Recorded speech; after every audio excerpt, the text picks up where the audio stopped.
What's up, Marion crew? It's Michael O'Donnell, and we have our reflection on week 2 of our 33 Days of the Morning Glory. This week we focus on Maximilian Kolbe and the Immaculate Conception and what he has to say about it, and I think it's just so rich and so deep. There's so many great things that we can take away from it, but I really focused on 3.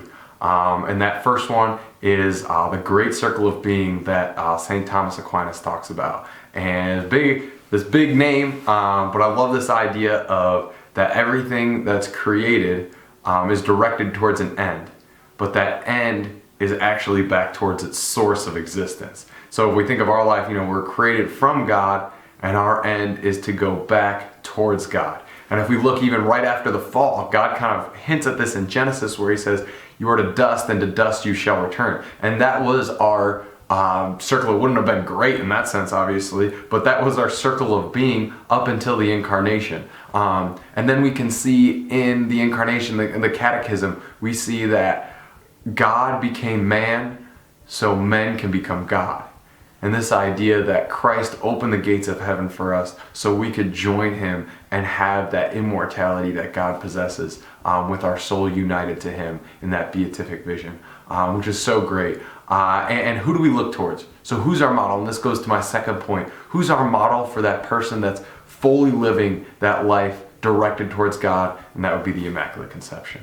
That existence that she has, that intimate union she has with the Holy Spirit, is just so wonderful and so beautiful, and something we should really relate ourselves to. And Maximilian Kolbe goes as far to say that we should ask to be possessed by Mary. And you're thinking that's pretty serious there, but if the devil can do it, why can't, and evil spirits can do it, why can't God do it? He's so much more powerful than the devil, but he's not going to do it when he's uninvited.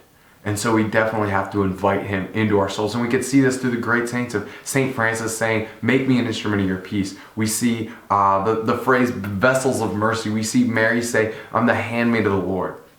And so this idea of letting God just take total control of what we do, it takes a lot of humility, right? And it takes a lot of virtue to do that, but I think the rewards are so wonderful.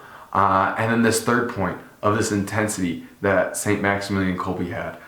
This week we're hearing from the book of Maccabees, and you think about the intensity that they had about their faith.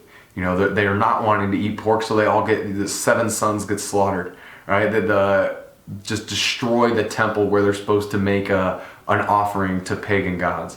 The Maccabeans, they had intensity about their faith, and they weren't going to let anybody take that from them. St. Maximilian Kolbe says at the beginning of his life, "I wish to be a saint, a great saint."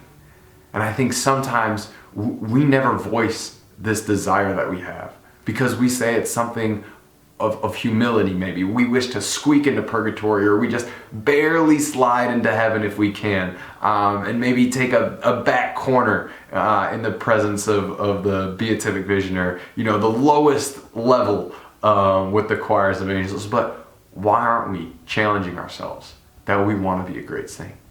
If you don't say that, very unlikely that it's going to happen. So challenge yourself of, I want to be a great saint. And then how do we be a great saint? Well, we backtrack and we look back at, be the handmaid of the Lord, just like Mary was. Be a vessel of mercy. Be possessed by Christ. And then going even further, we say that great circle of being. This week, I really want to challenge you. Every action that you have, every thought that you have, every thing that you plan out, is it directing you back towards your Creator? Is it directing us back towards that source of life that we have? And if so, then do it, and do it with intensity. Thank you. Let's have a great week, and I'll see you back for week 3.